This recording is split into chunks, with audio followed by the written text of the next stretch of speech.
Qué interesante es estar un lunes en la casa del Señor. Y buen grupito, ¿no? Voy a repetir lo que ya han dicho varias veces, más cerca, que es algo único de esta iglesia, dedicarle los primeros días del año al Señor. Mire, he pasado por muchas iglesias en este camino y no he conocido otra iglesia que haga eso.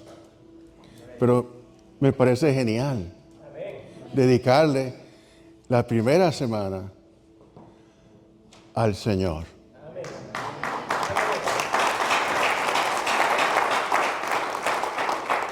Gloria al Señor. Él se merece toda la gloria, toda la alabanza. Se merece nuestro Señor. Antes de comenzar el tema, el lunes me permiten un momento de un testimonio personal.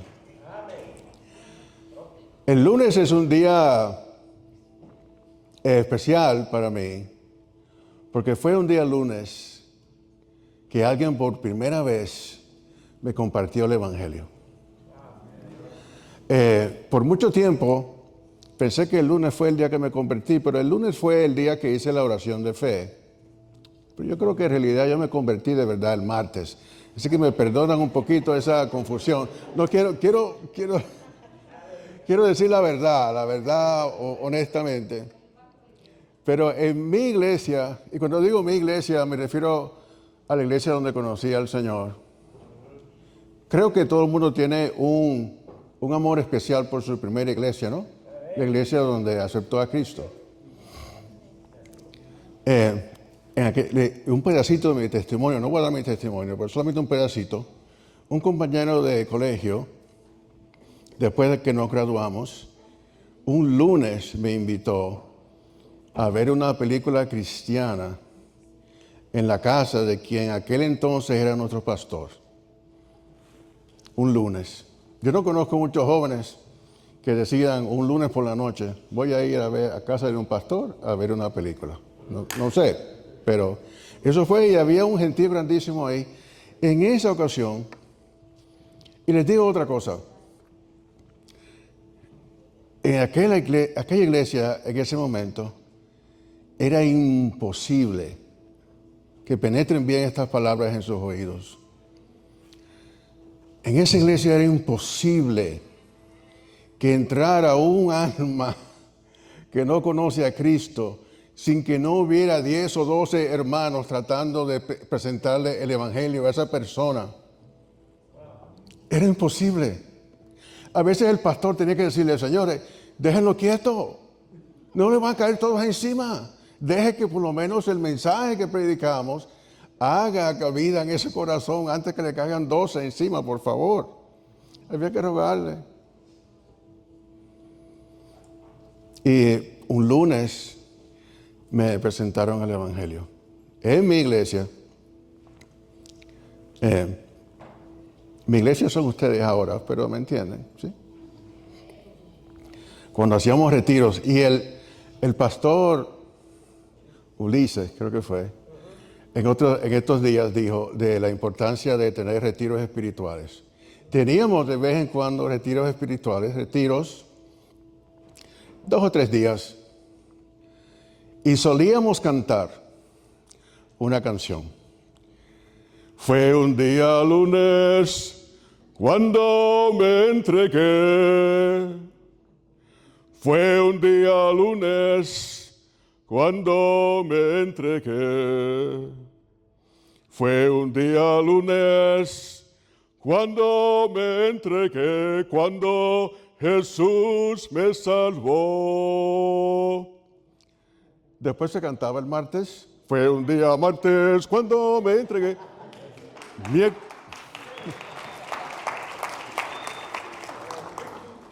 Jueves, viernes. Entonces, cuando le tocaba su día, yo no sé cuántos de aquí se acuerdan el día que se convirtieron. Cuando le tocaba su día, usted se ponía de pie, ¿no?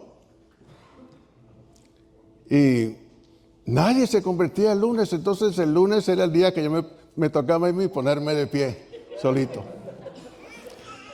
La mayoría se paraba el domingo. Se ponían de pie, la multitud, fue un día domingo. Pero había otra estrofa, bastante larga la canción, porque después había otra estrofa. Y decía, fue un día cualquiera cuando me entregué. ¿Alguien la conoce? ¿Alguien más la cantó? ¿No? Más nadie. Bueno, una idea para el próximo retiro, ¿no? Otra costumbre era, durante los retiros, compartir el testimonio. ¿Cómo fue que usted se convirtió? Yo no sé, creo que sé un poquito de Fernando y quizás de algún otro, pero hay muchos hermanos que no sé cómo conocieron a Cristo. Tengo tiempo. ¿Sí? O sea que es tremendo saber cómo fue que conoció a Cristo usted. Muchas veces vemos un matrimonio y preguntaron, ¿cómo fue que ustedes se conocieron? Es una pregunta común, ¿no? Pero es más importante saber, hermano, ¿quién te compartió el Evangelio? ¿Cómo conociste a Cristo? Nada de eso es el tema de hoy. Si se ponen de pie un momento, les voy a invitar a que se pongan de pie. Nuestro tema es una vida llena de su espíritu que impacta a otros. Nuestro versículo clave es Juan 7, Juan capítulo 7, versículo 37 al 39. Y miren, hermanos, les voy a decir una cosa, antes de leerlo.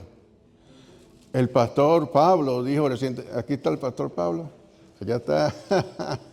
Él dijo recientemente, ay, está la señora también, espero que se sienta mejor. Él dijo recientemente que no importa que usted haya leído la Biblia 60 veces, ¿fue? No importa que haya leído la Biblia 60 veces, todavía aprendemos más de la palabra de Dios. Y esto es verdad en el día de hoy. Yo no sé cuántas veces he leído este pasaje, pero hay cosas que yo no sabía. Hay cosas que me di cuenta ahora. Dice Juan 7:37, en el último gran día de la fiesta, Jesús se puso en pie y alzó la voz diciendo, si alguno tiene sed, venga a mí y beba. El que cree en mí, como dice la Escritura, de su interior correrán ríos de agua viva. Esto dijo del Espíritu Santo, que habían de recibir los que creyesen en él, pues aún no había venido el Espíritu Santo, porque Jesús no había aún sido glorificado. Amén. Pueden sentarse, muchas gracias.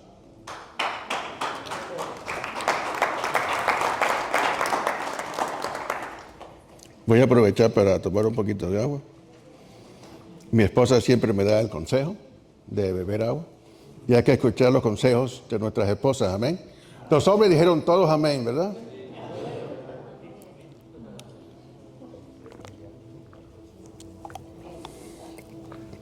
Y esto es parte también de la ilustración.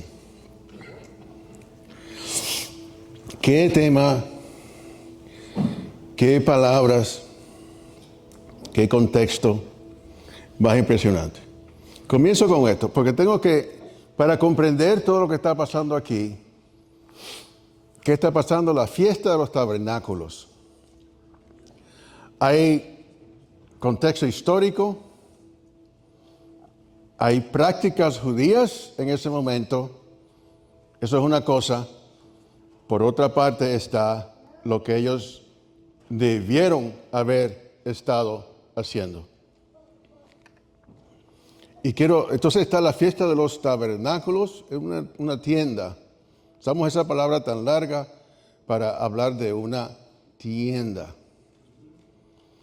Los dos temas que vamos a estar tocando están unidos en una sola cosa, y son las tiendas y el agua. Las tiendas y el agua.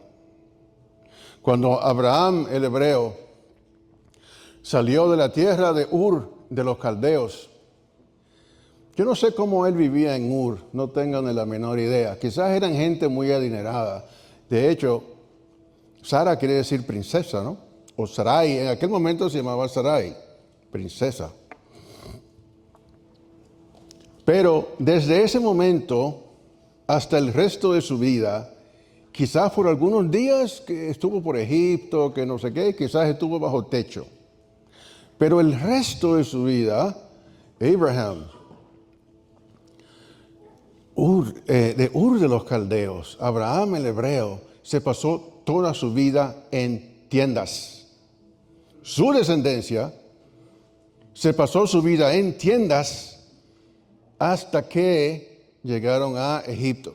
En Egipto no sé si algunos vivían en casa, yo no sé cómo era el asunto, pero sé que cuando vivían en Canaán, vivían en tiendas.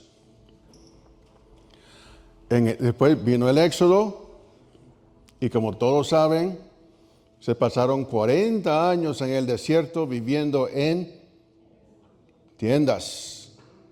Eso fue parte de la vida del hebreo, todos esos años. Y antes de entrar más en el tema, quisiera que vayamos a Juan capítulo 1. Juan 1.1, todos se lo saben, ¿verdad? ¿Qué dice Juan 1.1? En el principio era el verbo, y el verbo era con Dios, y el verbo era Dios. Este era en el principio con Dios. Bueno, el versículo 14 dice, Juan 1.14, voy a brincar, ¿verdad? Abajo al 14. Este verbo se hizo carne y habitó entre nosotros. Esa es la palabrita clave en este momento. Habitó entre nosotros y contemplamos su gloria como la gloria del unigénito del Padre. ¿Lleno de qué? Lleno de gracia y de verdad. Hay gente que dice que si usted es un buen teólogo, su Biblia en Juan, no pasa lo mismo si le usamos el teléfono, lo siento, pero si usa una Biblia, la Biblia, Juan capítulo 1 debe estar teñido de sudor, quizás de lágrimas o aunque sea de manchas de café, de todas las veces que usted ha pasado por esa página, Juan capítulo 1. Qué lenguaje más hermoso. Qué profundidad, qué cantidad. O sea, Juan te dice las cosas y te está dando como 2 o 3 doctrinas en un solo versículo. La palabrita habitó. Hay un poquito de debate. Algunos comentaristas dicen que simplemente significa habitar, no le busque las 3 patas al gato.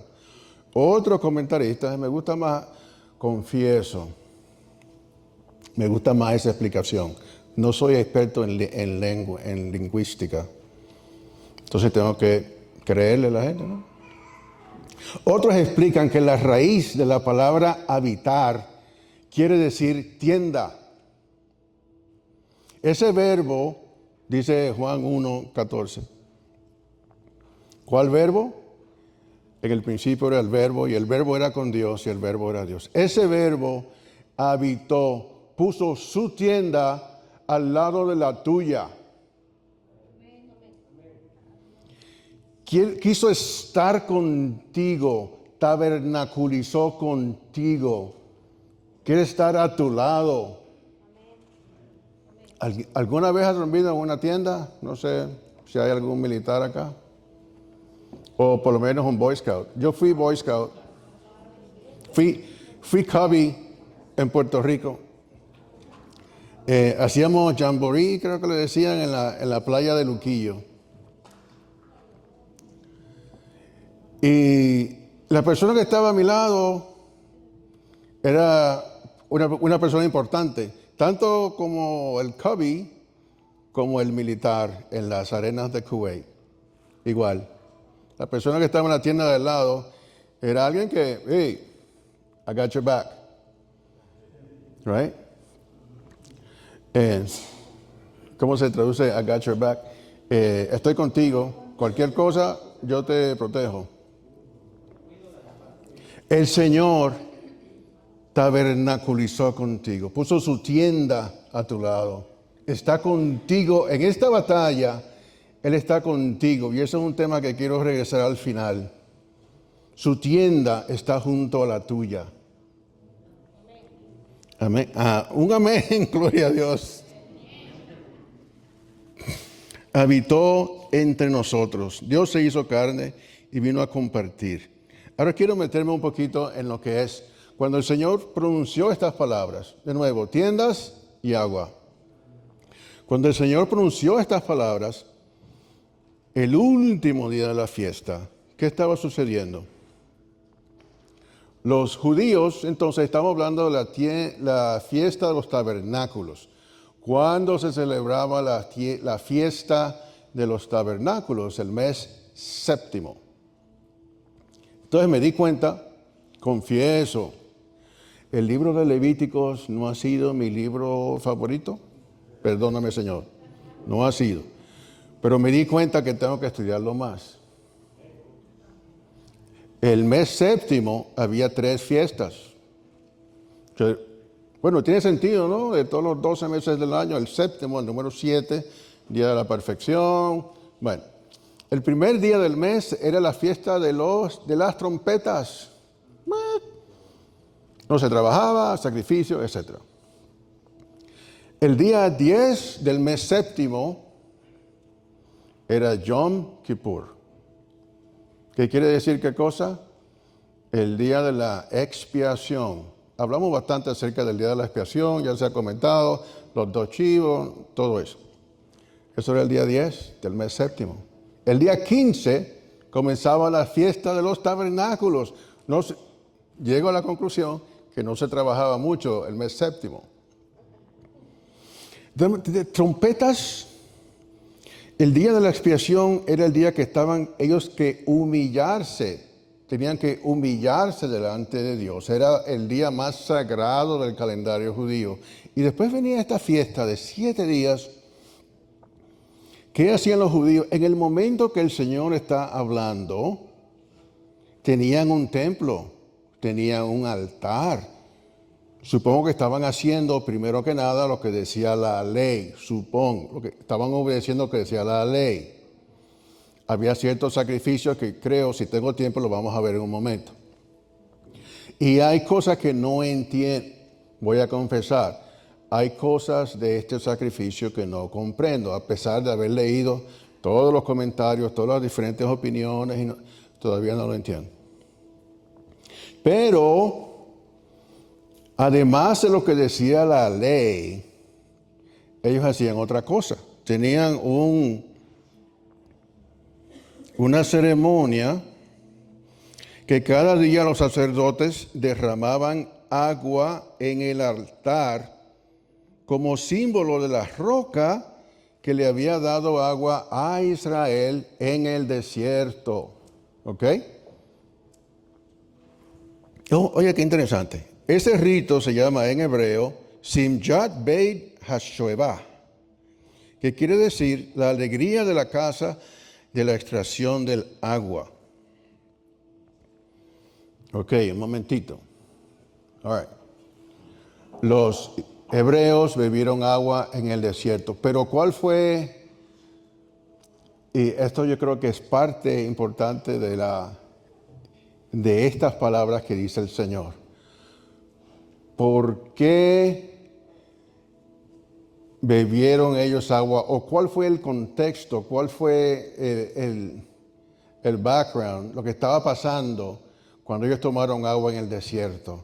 Ellos habían visto las maravillas del Señor. Habían visto el mar rojo partirse en 2. Todo eso. Y llegaron a donde está el monte, ¿cuál? El monte Horeb. ¿Qué pasó en el monte Horeb? En el monte Horeb, el Señor se reveló a Moisés y le dijo su nombre: yo soy el que soy. La única razón, quizás no la única, pero la única razón aquí entre usted y yo, le voy a confesar otra cosa, La razón que yo me acuerdo que eso pasó en el Monte Oreb es que había una canción de niños que decía, allá en el Monte Oreb la zarza ardía. Todavía la cantan, parece, ¿no? ¿Todavía se canta esa canción? Amén, gloria a Dios. Yo era mayorcito para estar cantando esa canción, pero la escuché los niños cantando. Ese fue el lugar. El Dios que dijo, yo soy el que soy, estaba ahí con ellos, cerca del monte Oreb. Y a ellos le dio sed. Ellos se quejaron delante de Dios y le dijeron a Moisés, tú nos trajiste a este desierto para matarnos aquí a nosotros y a nuestros hijos. En ese contexto, Jehová Dios, Adonai Elohim, El Shaddai, le dice a Moisés, golpea la roca para que esta gente beba. ¿Quién es la roca? Cristo. Golpea la roca.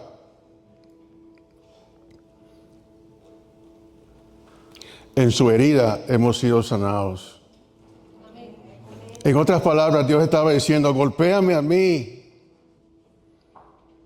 para que esta gente que se están quejando, beban agua. Ellos no se merecen esa agua, pero un Dios misericordioso, un Dios lleno de gracia, a pesar de su incredulidad, a pesar de su necedad, yo les voy a dar agua para beber.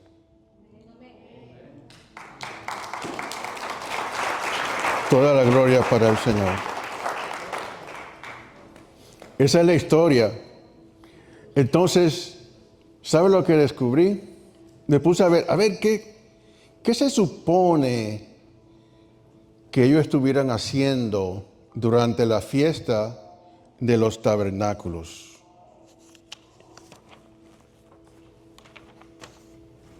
¿Qué se supone que ellos estuvieran haciendo?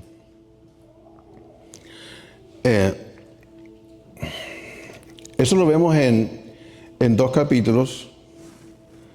Está en Levíticos capítulo 23 y también en Números, pero me gusta más la versión del libro de Números capítulo 29 porque da mucho más detalle. Le voy a adelantar a la respuesta. En ningún sitio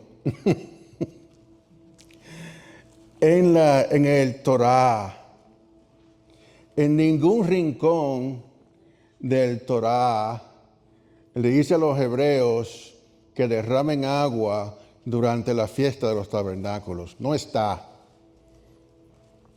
Número 29.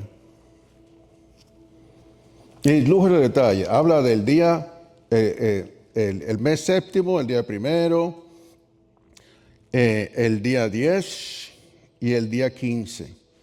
El día 15, versículo 12, número 29.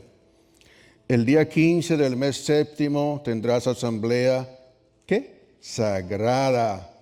No harán ningún trabajo laboral y celebrarán fiesta al Señor durante 7 días. Ofrecerán en holocausto u ofrenda quemada de grato olor al Señor 13 novillos del ganado, 2 carneros y 14 corderos de 1 año. Sin defecto los tomarán. Versículo 16 da 14, 15, va a dar muchos detalles. Y al final del versículo 16 dice, y su ofrenda líquida. Cuando vi eso yo pensé, ajá, ahí debe estar el agua. Pensé yo, qué ingenuo. A veces soy lento, ingenuo. Dice ofrenda líquida.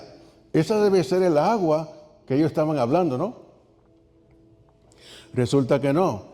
Si voy al capítulo 28,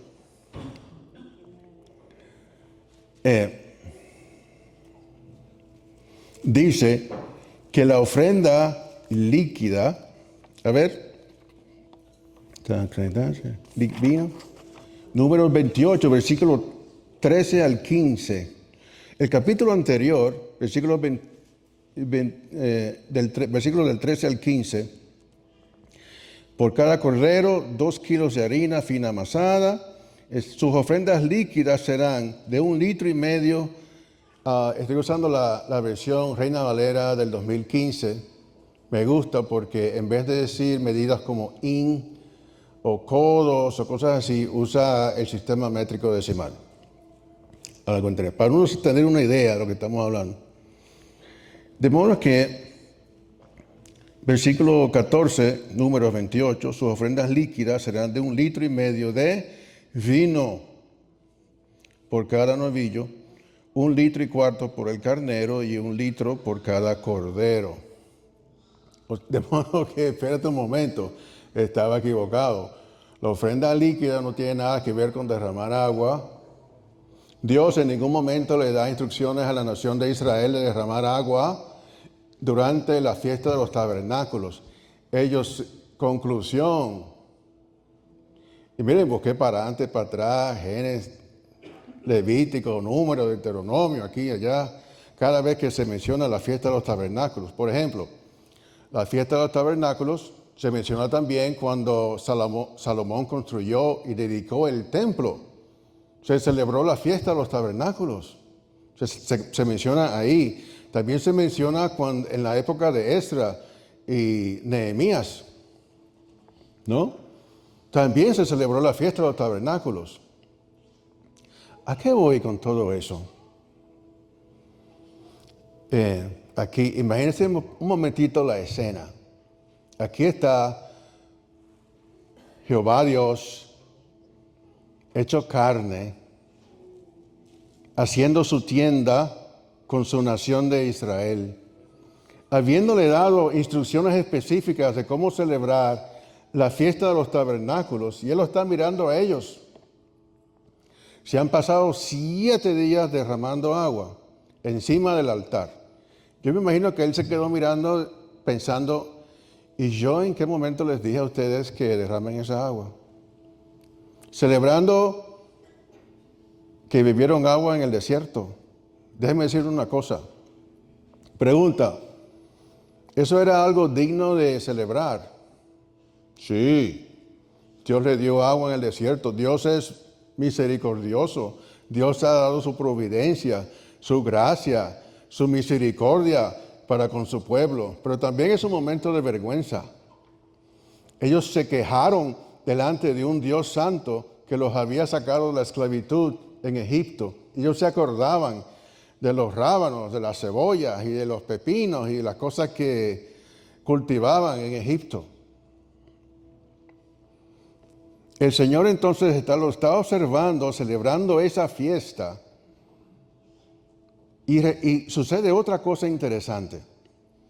Y esto es lo que quería decir, que no comprendo. A pesar de todas las diferentes opiniones que leí, solamente leí opiniones, ¿comprenden? El primer día de la fiesta de los tabernáculos se celebra, para eso hay que regresar a números 29. El primer día se sacrificaban 13 novillos del ganado, 2 carneros y 14 corderos de 1 año. ¿Eso qué tiene que ver? Bueno, resulta interesante y no me había dado cuenta hasta hace unos días que comencé a preparar el estudio. El primer día de la fiesta de los tabernáculos se sacrificaban 13, y parece también interesante, el número 13 no aparece con mucha frecuencia en la Biblia. No es muy común. ¿Sabe cuándo, otra ocasión aparece el número 13? A ver, una pregunta para el próximo juego de preguntas, ¿verdad?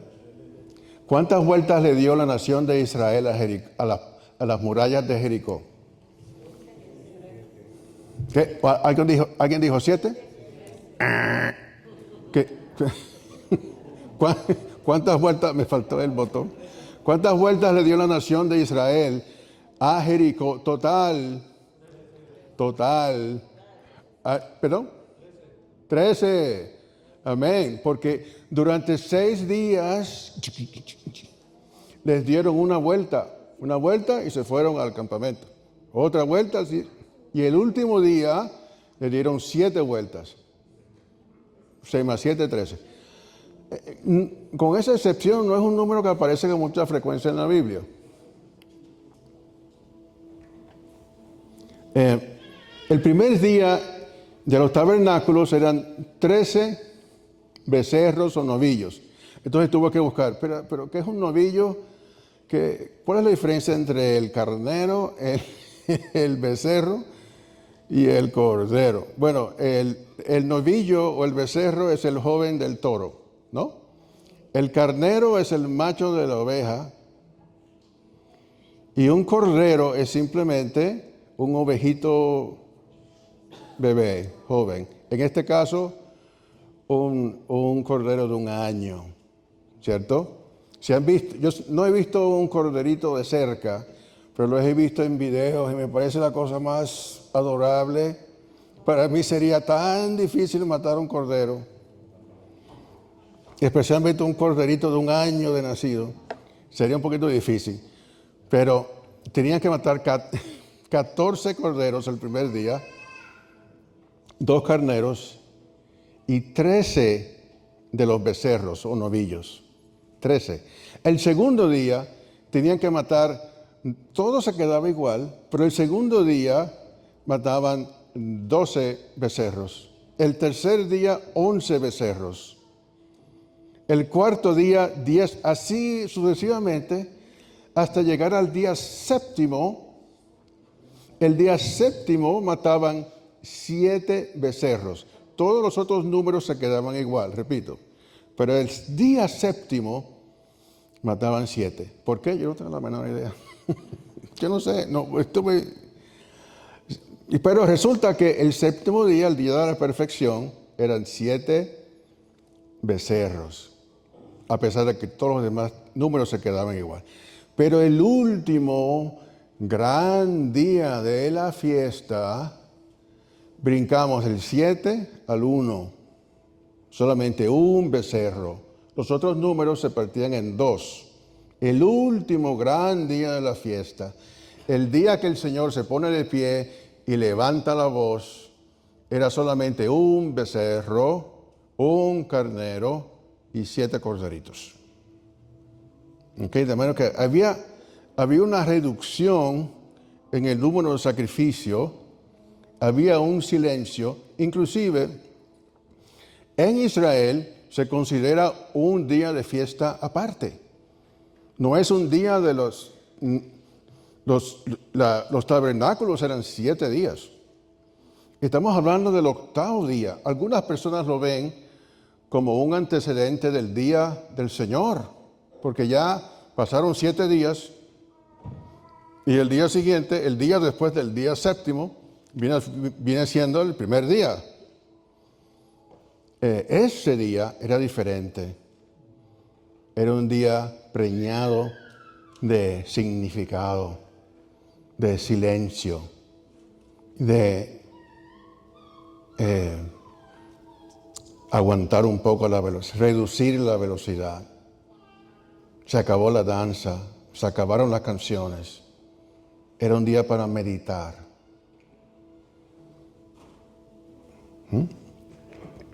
¿Ok? Entonces, estamos.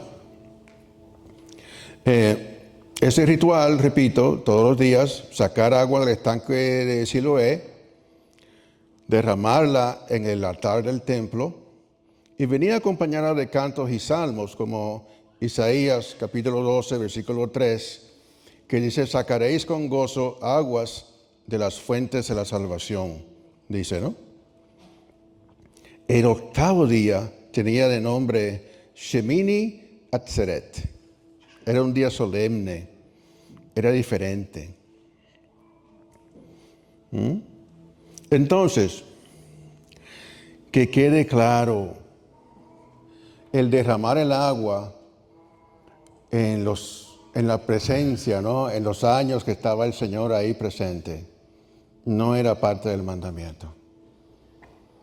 Ellos estaban haciendo algo adicional, relacionado a aquella roca cerca del monte Horeb. Aquella roca que Dios había dicho a Moisés que golpee. Y el Señor los está mirando, haciendo todo eso. Y les dice, si alguno tiene sed, venga a mí y beba. Yo soy la roca. Si tienes sed, tú tienes. Dáselo al Señor. Si tienes sed, pon a un lado la queja. Ven a mí. Me parece ver al Señor decir, Jerusalén, Jerusalén, ¿cuántas veces quise como una gallina ponerlos bajo mis alas, como hace una gallina con sus polluelos, pero no quisiste? Jerusalén, no conociste el día de tu bendición. El Señor nos está con toda la paciencia del mundo.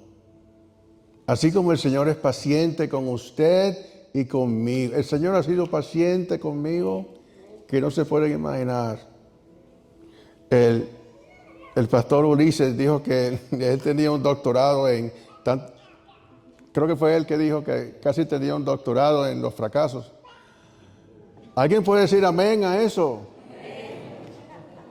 Que el Señor ha tenido paciencia con nosotros a pesar de todos nuestros fracasos. Y como repitió, me encanta ese versículo, me da tanta tranquilidad. 7 veces cae el justo y vuelve a levantarse. Pero los impíos caerán en la ruina. Ok, entonces quería también hablar, y yo creo que ya vamos a dejar a Levítico, ya hablamos bastante acerca de ese tema. Quería hablar un poco más acerca del contexto inmediato, ¿sí? ¿Qué estaba pasando en ese momento cuando el Señor dijo eso?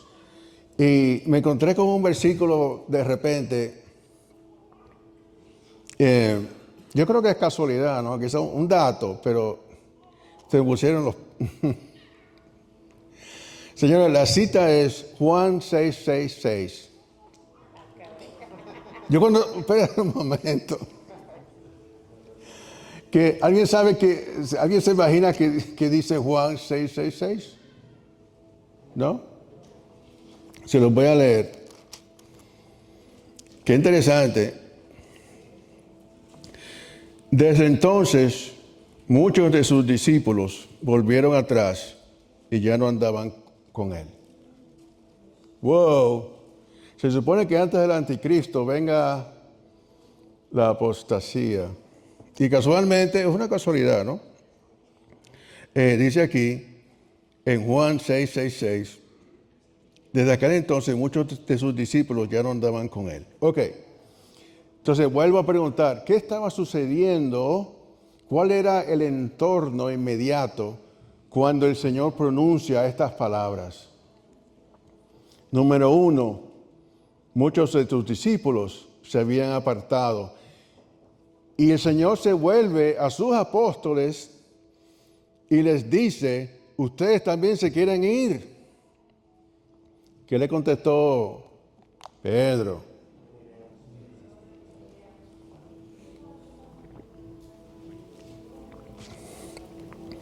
Señor, ¿a quién iremos? Tú tienes palabras de vida eterna. El Señor, ¿qué le contestó a Pedro? ¿Alguien se acuerda? Y siempre me ha parecido un poquito hasta doloroso. Señor, ¿a quién iremos? Tú tienes palabras de vida eterna. Es un versículo que lo repetimos tanto y nos da gozo y nos da alivio y nos da consuelo. Pero el Señor le contesta a Pedro, ¿no los escogí yo ustedes 12? Y uno de ustedes es un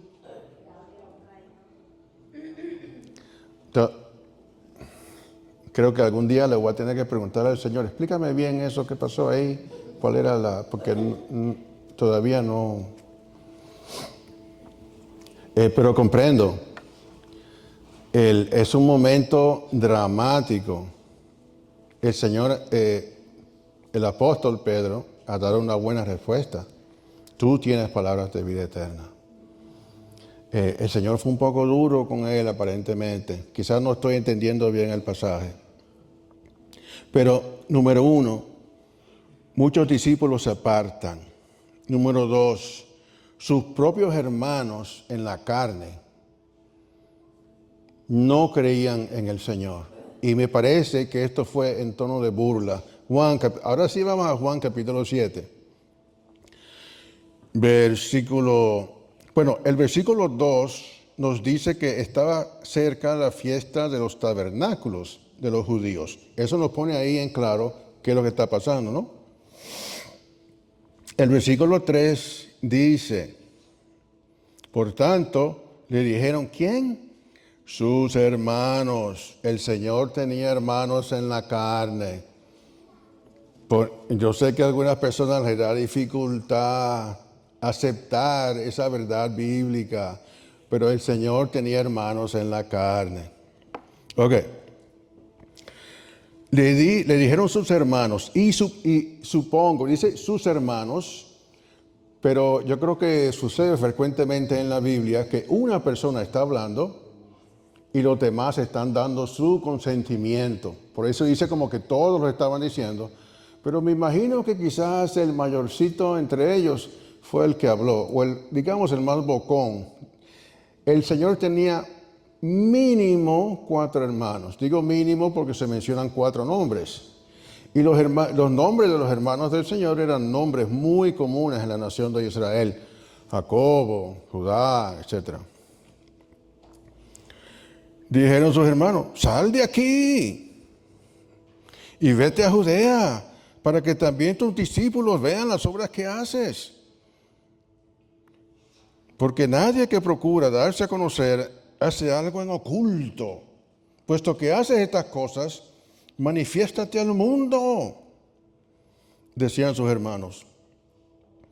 Versículo 5 es como una puñalada. Pues ni aun sus hermanos creían en él. Y por cierto, dicho sea de paso, aquí vemos la diferencia entre lo que es un discípulo y lo que es un hermano. No era lo mismo. No eran sus primos tampoco, porque había otra palabra griega para describir un primo. Esos son sus hermanos. Por cierto, ¿me permiten salirme un momento del tema? Mucha gente opina que cuando el Señor estaba en la cruz y le dice a Juan, he ahí tu madre, eso prueba definitivamente que el Señor no tenía hermanos, porque si hubiera tenido hermanos, hubiera dejado a su madre con sus hermanos. Juan capítulo 7. Sus hermanos no creían en él. Nuestro Señor prefería dejar encargado a Juan, el discípulo amado, de cuidar a su madre. Él tenía más intimidad con Juan, su discípulo, que con sus propios hermanos en la carne. Por si acaso alguien tiene una duda al respecto. 1, sus discípulos se apartaron de él. 2, sus propios hermanos en la carne no creían en él. Este es el contexto bíblico de lo que está pasando con el Señor en ese momento, cuando él se pronuncia.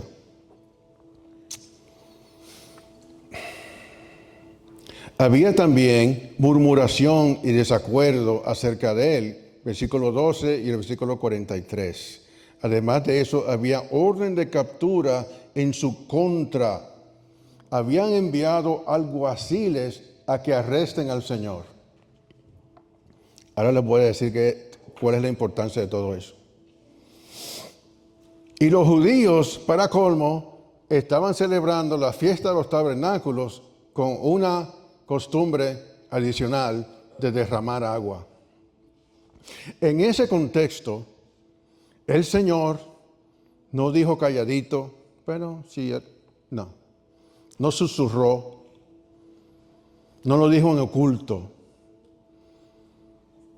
En ese contexto de usar la tradición histórica de la peña de Horeb, en ese contexto de la sed, recordando que la nación de Israel se había quejado amargamente de tener sed, en ese momento de la celebración de los tabernáculos, en el octavo día, un día preñado de significado, en ese momento el Señor se pone en pie y dice, si alguno tiene sed, venga a mí. Y de su interior correrán ríos de agua viva.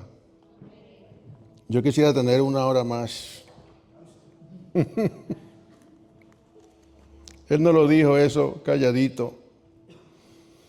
Punto, entonces, 3 consejos.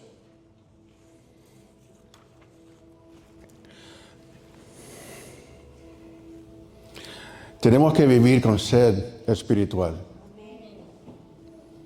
Tenemos que pedir. ¿Sabe cuál es uno de los problemas de la nación de Israel? Pedir significa humillarse.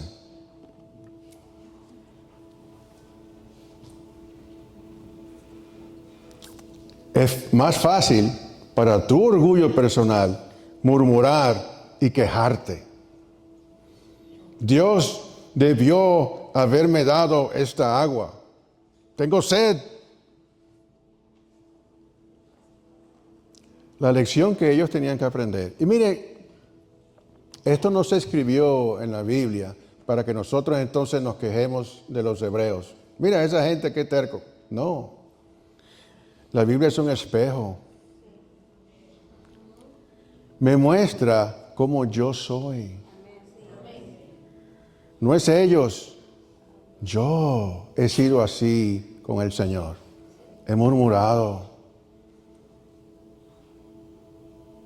¿Qué hice yo para merecerme esto? ¿Alguna vez le pasó eso por la mente? ¿Yo qué he hecho he perdido el trabajo, me enfermé, lo que sea? Número 1, tenemos que pedir. Esa sed no es negativo. Es bueno que tengamos sed y tenemos que pedirle al Señor el agua espiritual. Mateo 5:6 dice, bienaventurados los que tienen hambre y sed de justicia, porque ellos serán saciados. La sed espiritual no es una debilidad, es señal de vida.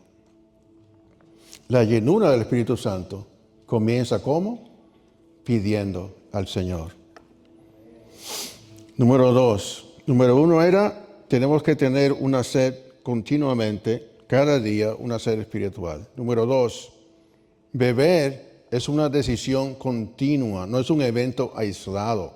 Él no dice, bebiste y ya te fuiste. No, venga a mí y beba continuamente. Efesios 5:18 dice, sed llenos del Espíritu Santo.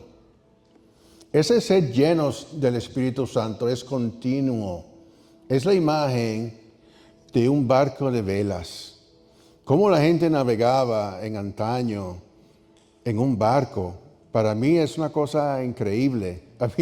Habiendo viajado varias veces en barcos modernos con máquinas que funcionan con diésel, esa gente de los barcos veleros es una cosa impresionante. Ser lleno del Espíritu Santo da la imagen de un barco velero con esas velas llenas de viento. El viento que les da empuje y los guía. El viento empuja y guía al barco. Además tienen un timón, ¿no? Y atrás tienen algo que le dicen rudder en inglés. Pero el viento es lo que les da el impulso, los mueve de una manera impresionante. Así es el Espíritu Santo en la vida del cristiano.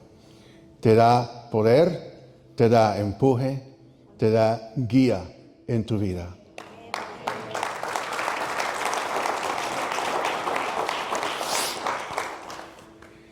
Número tercero, tenemos que buscar una llanura desbordante. Dice, de su interior correrán ríos. Ríos. Fíjense que no dice lagos. Dice río. ¿Cuál es la diferencia? Pregunta, ¿los lagos se mueven?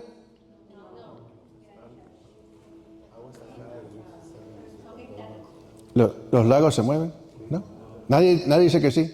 Bueno, ¿alguien ha ido de pesca en un lago? Déjeme decirle, mi esposa y yo hemos pescado bastante en un botecito pequeño que tengo. Si yo sé que los peces están ahí en ese rincón, uso los remos y un motorcito que tengo para ubicar mi bote y tengo que tirar mi caña de pescar, apuntar, ¿no?, a ese sitio. Para ella es más fácil. Yo tengo que estar con el remo y el motor, y cuando vengo a coger la caña de pescar, ya haya tirado 3 veces. Entonces me toca a mí. Ella pesca más o menos 2 o 3 veces más que yo. Pero esa no es la razón, ¿eh? Inclusive si tengo un guía, igual ella pesca como 3 veces más de lo que yo pesco. O sea que no es excusa. ¿Qué quiero decir con eso? Que el agua dentro del río se mueve.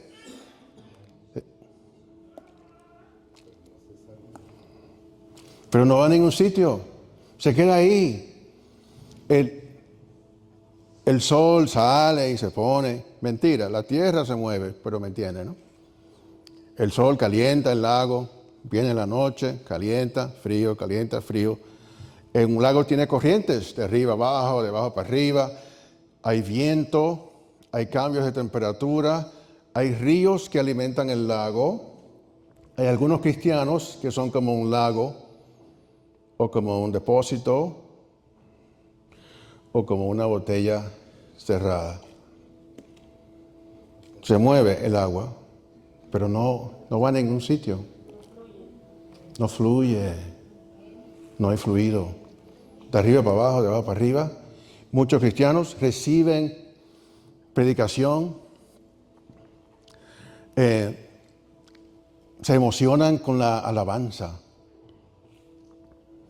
Vienen los domingos, qué chévere esto, qué bien me siento. Pero de ahí se acabó. Hay un movimiento interno. El Señor usó la palabra ríos. Los ríos transcurren distancias enormes. Los ríos bendicen múltiples naciones, etnias, pueblos, lenguas. Ok, acuérdense de la escuela un momento. ¿Cuál es el río más largo del mundo? ¿Alguien dijo el río Nilo? Correcto. ¿Qué tan largo es el río Nilo? 6.650 kilómetros de largo. Eso más o menos, ¿eso será como la distancia de aquí a Miami? No, ni cerca. ¿De aquí a Bogotá? No, ni cerca. Para no hacer muy larga la historia, es más o menos la distancia de aquí a Londres, de Atlanta a Londres. O sea, si cogemos el río, y que conste, el río Nilo tiene algunas curvas y demás, pero si lo pudiéramos alargar como una línea, sería la distancia de aquí a Londres. Ese es el río Nilo. ¿Ven la distancia que puede alcanzar un río? El río más caudaloso del mundo es el Amazonas, más corto, pero lleva más agua. El río Orinoco tiene 2.000 kilómetros de distancia. El Mississippi, 3.766. Se me acaba el tiempo. Ya me pusieron la musiquita.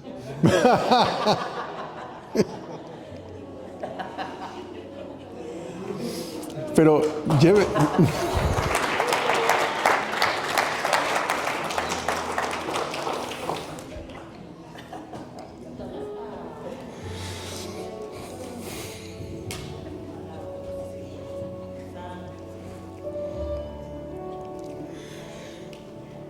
Pastor Pablo,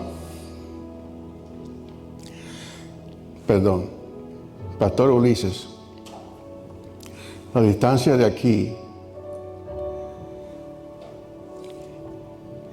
a Senegal es 7,000 kilómetros.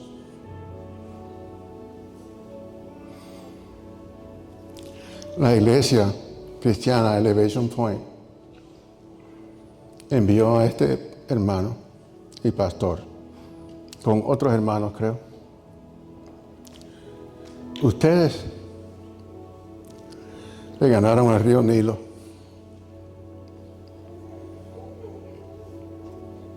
Al río más largo del mundo. 7,000 kilómetros. Alcanzó esta iglesita en Grayson, Georgia.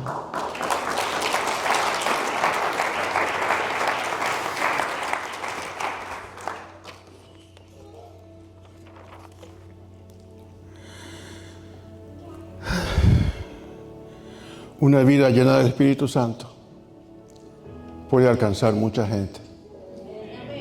Como un río de agua viva. Así sea nuestra vida llena del Espíritu Santo, como dijo el Señor.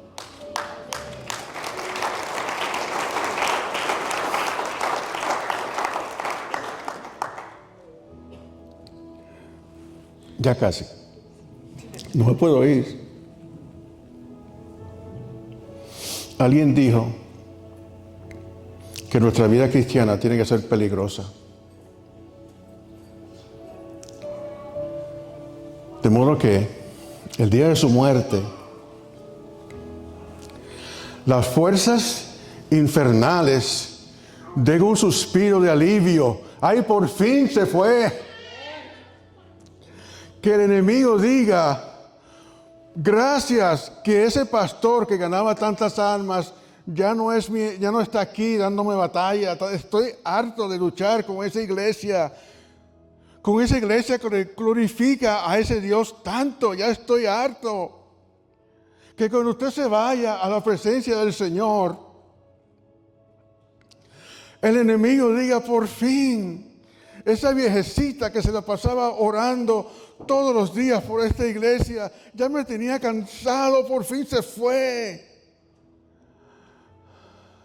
Ese hermano misionero que fue tan lejos a predicar el evangelio, por fin se fue. Estaba cansado de tratar de ponerle trabas.